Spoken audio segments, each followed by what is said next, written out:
Hello, good morning, good afternoon, welcome. I'm very pleased to be joined by Tommy Isaac. Tommy is Associate Director in KPMG in the energy deal-making team. So welcome, Tommy. Thanks for taking the time out. We're here today in World Hydrogen Italy, but we're talking about, I guess, the hydrogen energy transition. Tommy's been working with some of the complexity of the transition. So can you give us a little bit of background to yourself? You haven't been long in KPMG and come from the industry, as it were, or come from developing projects. Yeah, so a bit of background on myself. I'm a engineer by education, so a chemical engineer, chartered mechanical and chemical. Been in engineering for roughly 10 years. Started in the nuclear industry, went to oil and gas operations, and then low carbon hydrogen development for about 5.5 years, and then joined KPMG. Excellent. Yeah, we obviously have been looking at hydrogen for a number of years now, and the complexity is building up. The energy transition up until now has been pretty much focused in the electricity industry, which is to a certain extent been somewhat simple in terms of obviously we've had photovoltaics, we've seen wind go offshore, we're seeing wind now go floating. And now we're looking, seriously at decarbonising the molecule part. And so, what are some of your thoughts around this transition? That it's certainly, from my perspective, becoming a very complex environment.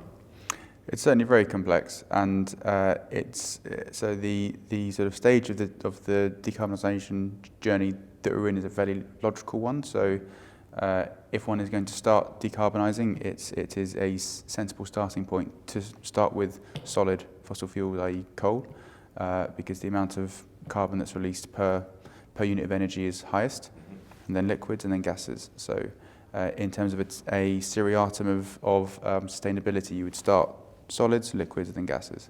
And that is effectively the journey that the UK has taken. So we started by displacing coal with wind and gas, and more latterly solar, and that then transitioned into a strategy for liquids, i.e. transport fuels, and that gave rise to the EV transformation that we're seeing today. Yeah. And the strategy that was used there was largely to try and replicate what happened with coal. So build low carbon generation and then electrify the end use case. And now we're into the decarbonisation of gases. Yeah. And again, that same strategy is starting to play out, where we're having the decarbonisation of heat, which is the principal use of gas through electrification, which is wholly a good thing. But there are some natural sort of constraints that start to materialise around network capacity and the sort of applicability of electrification. So it isn't a sort of single solution for all of our needs. So there needs to be complementary technologies. And it's really that sort of growing understanding of the requirement for complementary technologies that then has given rise to the hydrogen momentum that we've seen over the last sort of 6 years or so. Where that will end up in terms of a mixture of hydrogen and electrification, no one really knows. Yeah. It'll be ultimately down to regulatory environments, incentives, company decisions, and ultimately free market will. And technology development. Exactly, yeah. So it's all up for grabs, which makes it a very exciting time to be in the industry. But what we're having is an increasingly complex system, because the sustainable technologies that are being developed are starting to transition from being bolt-on technologies into an existing system to being the dominant technology. So what we're starting to we're having to move the energy system to those requirements as opposed to just fitting them into the previous system. And when it comes to hydrogen, it is a particularly complex vector because you have multiple production methodologies. They require different technologies, they require different utilities, they're reliant on different networks, different stakeholder groups, and they're ultimately around displacing the most used energy source we have certainly in the UK, of natural gas, which is which is our primary energy source. Yeah. So it provides over half the primary energy for the UK, given that it provides all the heating, and it provides a very high proportion of power production, typically around 50%, but that's reducing. And do you see a battle forming between CCS and decarbonising existing natural gas and I guess some of the new players coming out of renewables who are looking at producing gas, i.e. with electrolytic hydrogen, and how does a government, is the UK government looking at both sources and trying to create a market where they're equally decarbonising gas, yet equally also stimulating a new market, which is renewable gas or electrolytic hydrogen? So the UK government is taking what they've dubbed to be a twin-track approach, and this is to try and stimulate both CCUS-enabled and electrolytic. So the industry has sort of moved away from colours. So we used colours, although it's still a legacy that's used. Yeah. We used colours because we had no other way to differentiate hydrogen. So it was an easy classification system. But the world's moved on, and we now have a low carbon hydrogen standard, which is the underpinning of the industry, because it is compliance against that standard that then deems hydrogen low carbon and therefore enables access to a support mechanism for the production. And that's a technology agnostic standard. Yeah. So it is a carbon intensity standard of the hydrogen, irrespective of the production method. So it stimulates all technologies. So it is entirely technology agnostic, which is in our view the correct way to run the industry, because it enables competition and it enables and it doesn't narrow the market to one production source. Yeah. So we are stimulating both electrolytic and CCUS enabled, but there may be other technologies that start to come into play, like pyrolysis, for example, which is in the early stages of development, but could be significant. We don't know yet. Yeah. Do the carbon intensity also take into account the midstream? If I'm thinking about trucking green hydrogen, it obviously creates emissions and therefore could become more of a problem than certainly say low carbon produced by CCS. So there is an element of Scope 3 emissions that are included within the calculation. So for the natural gas route, for example, there is an accounting made for the upstream assumption of, say, flaring that might be undertaken at the gas well. So it's not entirely consistent how it's treated, but the standard does try to embody that sort of wider scope, or that wider emissions scope than just scope 1. Yeah. And in terms of that, how do you decode that complexity for your clients? I mean, you obviously have an engineer, your project development background, but the environment in terms of financing and then the actual understanding of the legislation, it's highly complex. It's very complex, because what we're trying to do at the moment is create an entirely new market, and it is different from previous decarbonisation technologies, because what we've seen previously are plug-and-play technologies. And what I mean by that is, if we look at the two most successful low-carbon technologies that have been developed over the last sort of 30 years or so, they're wind and they're EVs. Yeah. There are other technologies, of course, but they are the two most successful ones. Now, what's made them successful?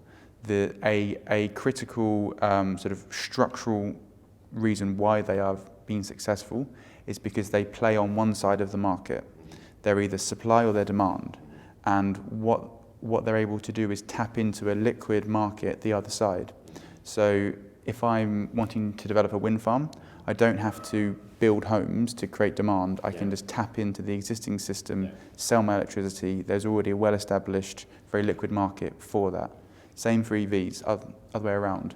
You're not having to build generation to then allow EVs to come onto the grid. They can just tap into the grid. So they only play on one side of the market. So it means the risk profile is very contained to that to that entity effectively, or that side of the market. Yeah. But with hydrogen, it's different because you are both looking at demand side and supply side. So you're looking at an entirely new value chain that has to be established. And because this is a sort of closed value chain, they all have to move together. Yeah. And you have different entities on different sides with different requirements. So you have independent stakeholder groups, independent investors, and everyone has to move at the same time together. So that creates inherent complexity because they have different requirements that they will be owned by different organizations, and they're very different business models. So they're stimulated by different incentives. And we have to try to create a policy framework and a market structure that enables simultaneous action on both supply and demand side. And it's that which creates the complexity, both from a technical, financing and regulatory perspective, which is why if someone wants to play in the market on either side, they have to understand the whole thing, because there are interface risks that have to be managed, and therefore it requires a sort of end-to-end understanding, even if someone just wants a very niche role in the market. Yeah, it's the famous chicken and egg. So I guess the complexity is essentially being God in terms of trying to create nature and both the chicken and egg at the same time. I mean, in terms of the work that you do and the skill sets you bring to that, how do you do that within KPMG? I know you've got a specific hydrogen team. I mean, yes. Do you pick different people from different sectors to build your team? Or? Essentially, yes. So we have a sort of highly orchestrated team. So we have a dedicated hydrogen team that sits in the deal advisory part of the business, which is separate from the audit business. So we have audit, tax, legal, deal advisory. And we're in the deal advisory bit. And we have a dedicated hydrogen team, and that team's been curated to try and cover all of the different sort of parts of the value chain and the different specialisms that are required to advise clients and to bring in investors, develop portfolios to a bankable position, and develop strategies for assets. So our team covers a very wide range. We have a deep sort of understanding of M&A and finance, so a lot of ex-bankers in the M&A side of the team. And then that flows through to project developers who have a very good understanding of commercial arrangements, structuring of projects, development risk, and then through to fairly senior civil servants, so sort of general directors and deputy director level, who again bring that policy background and that policy experience. And then we have sort of engineers as well, and sort of regulators or ex-regulators as well. So we try and cover the full gamut of specialities that are needed, because ultimately one has to take a portion of each of those fields, sum it together into a strategy, and then that enables appropriate risk management for any sort of strategy that a company is trying to enact within the hydrogen market. And specific to the UK, there is a strategy around the low carbon hydrogen. And how do you see that differing from the green hydrogen, or the efforts around building offshore wind and coupling that with electrolytic hydrogen? Is there a difference in scale in how those industries are going to grow, or what are some of the around that? Yes, is the short answer. So we have from a sort of finance, or more from a policy perspective, I suppose, and then it flows into finance. We have a single hydrogen business model, and that's there to provide a CFD-based subsidy for the producer to be able to cover to cover the difference between a agreed strike price and then a reference price, whatever that reference price may be. It's taken to be assumed as natural gas, as that's the commodity that needs to be replaced. But that's not unique, or sorry, that's not exclusive. So it might be in the transport industry that you're trying to displace petrol. So you would have a different reference price. But the basic principle is you have your operating costs, your sale price, and then you get a difference payment between the two. That's common to all technologies. Again, that's technology agnostic. Yeah. But there is a recognition that different technologies are at different stages of their development cycle. So at the CCUS-enabled end, it is largely large scale, so that scales up quite well. You can develop projects of 3 to 600 megawatts relatively simply. It's sort of 1 or 2 of these big units, but they can be. What's the minimum size for sort of CCS then? It varies based on the manufacturer. But you'd be looking at maybe 200 megawatts hydrogen output as a sort of minimum. There might be manufacturers who can go below that, but it's a chemical process. It's a big fluid process, and therefore it wants to scale. So you would be looking to go as big as possible up to probably land constraints, or maybe connection constraints, but as a direction trying to maximize economies of scale. So that's on the CCUS enabled side. So sort of the 100 megawatt scale to gigawatt scale is pretty deliverable with today's technology. And how many sort of projects are planned in the UK environment of this? So currently we have two projects that are in active negotiation with the government to agree that strike price, which is the basis of the subsidy support. Assuming those negotiations are successful, what we'll see at the start of 2024 will be a sort of holistic FID process conducted by the government, where they agree the subsidy contracts or the support contracts for the CO2 network, and then all of the capture plants that feed the network, of which a subset would be hydrogen. So hydrogen is part of a broader, or CCUS-enabled hydrogen is part of a broader ecosystem of technologies.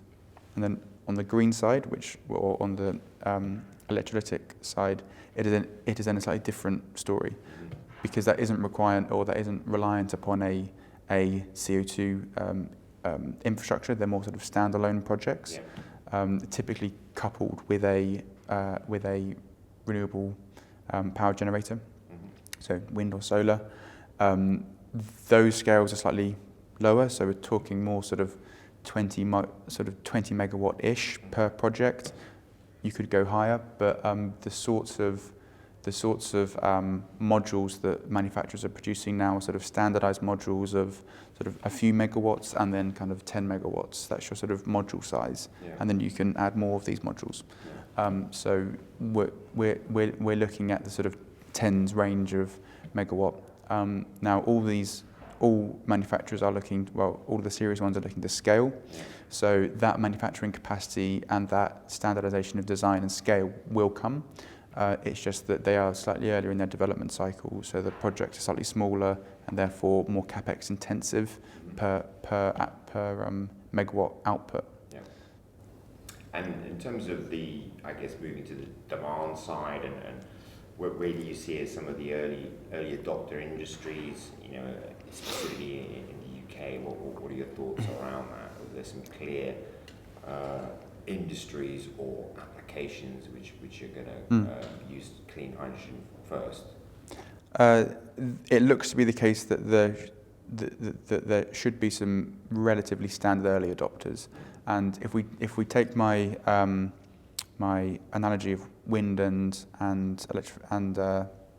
EVs, where the early adopters or the adoption of that technology was based on an existing either supply or demand, and then displacing one side of it, you're seeing that replicated in hydrogen in the early movers. So if you apply that principle, then it means that you're looking for off-takers who use hydrogen currently. So they have processes and systems set up for hydrogen consumption, but it's a non-low carbon, so it's probably a grey source of hydrogen, so a reformer without CCS. So you would just be displacing that hydrogen, or it could be process hydrogen, where it's produced as part of the process and then consumed on site. So that would be a refinery in that second category, and then something like a fertilizer plant in the first category. And that's exactly the model that we're seeing today, where so in the UK we consume roughly 1 megaton, so 1 million tons of hydrogen a year. It's a bit of a round number, but it's of that order.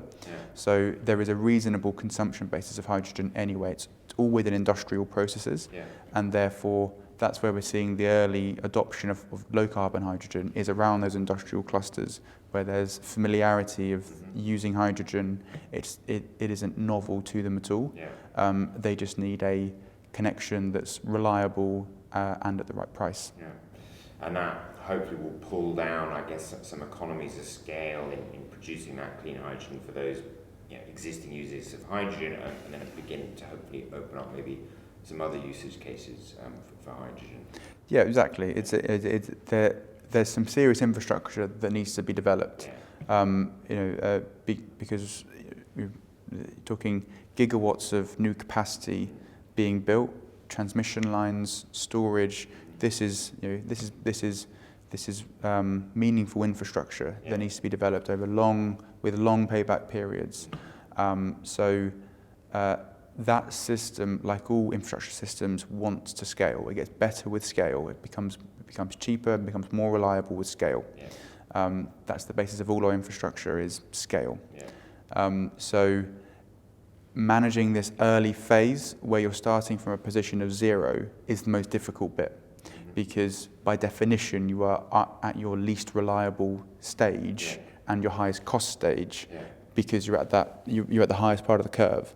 And so it's managing those first few steps, which is the tricky bit. And then once you're past a certain sort of critical mass, then effectively natural market economics can start to take over. But that's the tricky bit to manage at the moment, which is where the complexity lies, because we are typically very good at early stage research, particularly in the UK. We have a very strong research credentials, and we're very good at scale. So we have a strong finance industry that can finance, billion-pound investments very simply. So we can do both ends of the scale very well. Where we struggle is in the middle. So we struggle to launch industries, and the reason why we struggle is because it is a evolving policy landscape that gets you from A to B.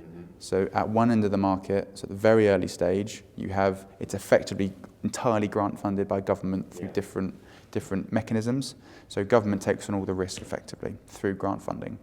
At the end of the scale, government has no role at all other than setting policy frameworks and having a regulator to enforce them. So government has an evolving role over time where their financial exposure reduces from entirely grant funding to zero. And what point government drops off that scale and how it tapers from one to the other is what determines the ability to transition. And when they jump too early, then it kills the industry too quickly, because you can't get enough capital, you can't get enough private capital into the market for private entities to take over. And obviously the government doesn't want to be too late, because then it is overcommitting incentive money, which is exactly money. Which is a poor use of public financing. So there is a tension to be played here between private companies who want more government risk, or a greater government risk appetite, and government who wants to push risk into the private industry. And those first stages, they're working collaboratively. They have to work collaboratively. There has to be a hand-in-glove relationship between government and the private entities to share risk appropriately. And then over time, risk transitions more to the private sector as it becomes a more mature market. And that's exactly the stage that we're at now, where we're looking at bilateral negotiations of projects between government and private industries or private companies. We can only hope that there is an appropriate risk allocation that allows us to move through that transition period over the course of the 2020s, and then allows government to step away over time, as they have with wind, where they were very involved in the first projects, bilateral negotiating strike prices that today we would deem very high, through to competitive CFD auctions, and then to the point where you don't need to provide subsidies. So they've done the journey successfully on wind, so they have precedent, and let's hope that they are able to also successfully navigate the hydrogen transition. Cross crossing the valley of death. So Precisely. Scaling up and funding Precisely. technology innovation. But yeah, it's great. It's fascinating and very concise, very coherent way that you explain that, and yeah, it makes a lot of sense. So yeah, thanks a lot for unpicking that. You clearly bringing your sort of engineering brain, but also there's a lot of commercial nous there, and you've really, I think, put together the understanding of what is happening with hydrogen, and obviously specific to the UK. Around that complexity of legislation, finance, and project development. So thanks a lot, Tommy, for taking the time out to share your thoughts. Thanks a lot for your support as KPMG with the World Hydrogen Italy event here in Milan. It's been a pleasure. We look forward to working with KPMG on our future events, which you can see behind us. So many thanks. Take care. Thank you. Thank you. Cheers.